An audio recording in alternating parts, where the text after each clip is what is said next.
Hi everyone, ఈరోజు మన ఈ వీడియోలో మనం గాడ్తో ఎలా కనెక్ట్ అయి ఉండాలో, ఇంకా అలా కనెక్ట్ అయి ఉండడం వల్ల మనకి ఏం అడ్వాంటేజెస్ కూడా చూద్దామండి.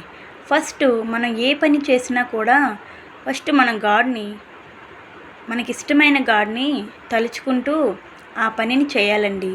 సో అలా చేయడం వల్ల మనలో మనకే పాజిటివిటీ అనేది క్రియేట్ అయ్యి ఆ పని మ్యాక్సిమం 100% అనేది కంప్లీట్గా ఫుల్ఫిల్ అవుతుందండి.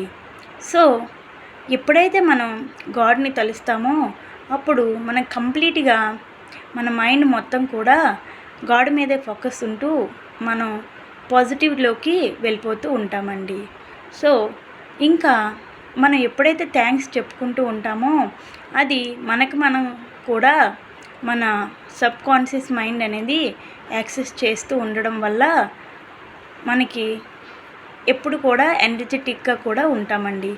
సో ఇంకా మనం ఎప్పుడు కూడా గాడ్కి కనెక్ట్ అవ్వడం వల్ల మనం స్పిరిచువల్గా కూడా చాలా డెవలప్ అవుతామండి. సో ఎప్పుడైతే మనం స్పిరిచువల్గా ఎవేకన్ అయ్యామో మనం ఏ పనినైనా కూడా, ఎంత కష్టమైనా, ఎంత బిజీ లైఫ్నైనా కూడా మనం చాలా పీస్ఫుల్గా, హ్యాపీగా లీడ్ చేయగలుగుతామండి. సో మీకు కనుక వీడియో నచ్చితే like and subscribe to my channel. Thank you.